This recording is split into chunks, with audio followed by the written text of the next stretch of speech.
Hi guys, welcome to this session in Microsoft Project. In this module, I want to show you how you can resolve overallocated resources and how to use resource leveling. So on the screen, I've got some tasks with some resources allocated and some different types. So this task, for example, task C, has a constraint on it that must start today. So if I double click into that task, you can see it must start on Tuesday the 15th, which is today. Click OK to that one.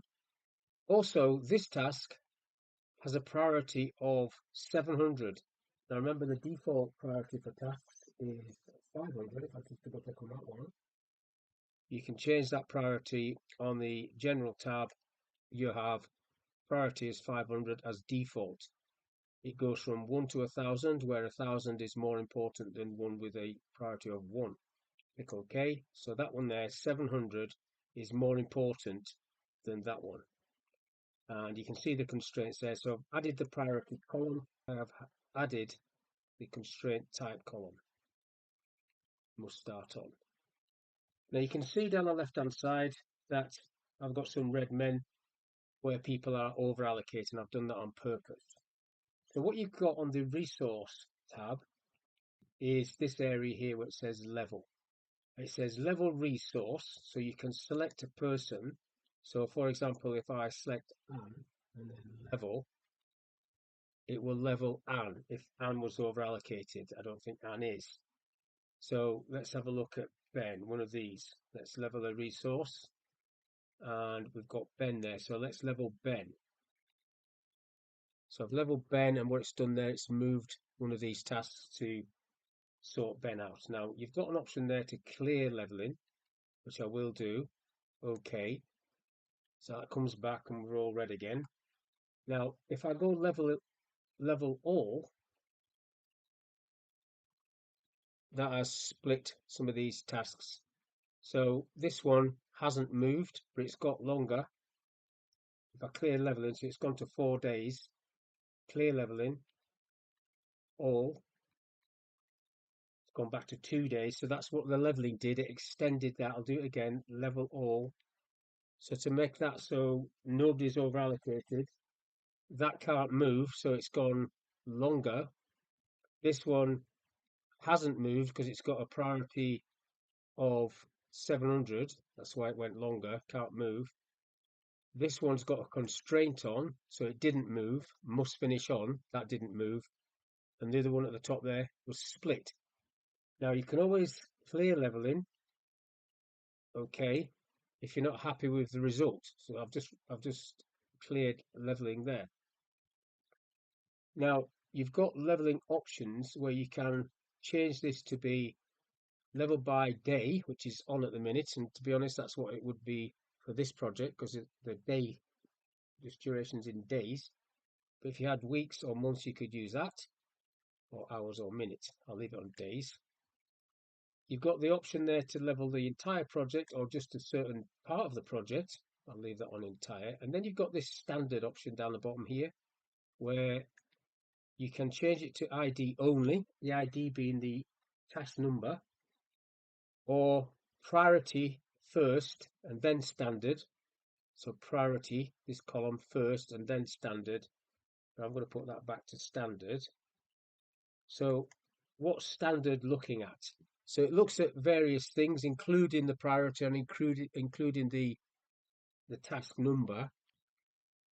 It also looks at the actual start date, the constraints, if there are any, must finish on, the relationships, links, resource availability, and the priority and the actual task order as well. So it looks at all of those things, standard. So you can change it if you so wish or not.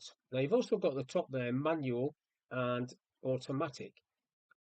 What's the difference? Well, the one we've just done there was manual. I'm going to run leveling manually. But if I put this to automatic and then click OK, it automatically cleared everything. It did everything straight away. Now, that is a bit of a dangerous thing to do when you've got a load of tasks as I have there, because although it's highlighted things that have moved, you might not have seen that, and if there's a lot of tasks, they might have shot across the screen. So how it should work, if I just clear level in there, okay, bring it back. Automatic is still on, so if I do a task down here, out of the way, task A1, right, and I allocate somebody that's already, say, Bill, is already down to do a task today. So if I allocate Bill on this one, so Bill, assign Bill. Now you see what happened there? It shoved Bill to the next available spot because I've got automatic leveling on. Now that again can be off-putting, but if you know you've got it on, and it'll be on for all projects, not just this one, you just have to watch when you allocate resources. If they suddenly move or the task moves, you know that you've got automatic leveling on. Now that might be okay. It's come to the end here. Not red, nobody's red. If I close this down, in fact, I can just leave that there. Actually, I'll do another task. I'll do task B1, and again, that'll be today.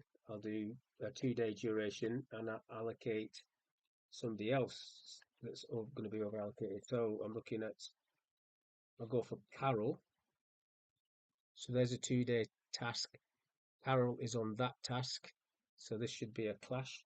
So click on her, assign, shift, move straight away. Look. So now it's not clashing. There's no red men. If I go back into leveling options and take that off and put it back to manual, okay, and then do a different one. So I'll do that again. Task C1. I'll just leave it on 1 day. And I will allocate somebody who is, I will allocate Bill again. So Bill, assign. Now it's going red because he is doubled up on 2 separate tasks. And that's what it's all about, whether you've got it on manual or whether you've got it on automatic. So now it's on manual, I'll have to do it myself. I get the same result as I would have if it had been on automatic. So that's what I want to talk about in this video. That's all I want to mention, but just be aware, if you're changing the priorities, it will affect the leveling options. If you're putting a constraint on, that will also affect it. Resource availability affects it, and any links that you might have or slack in the project, it will also affect it. You've got 2 options, manual or automatic. If you're just populating the resources from first beginning of the project, put it on automatic is quite useful because it will move and you'll see that straight away and maybe allocate somebody else. So hopefully that information was of use. Thank you for your time. I'll catch you in the next one.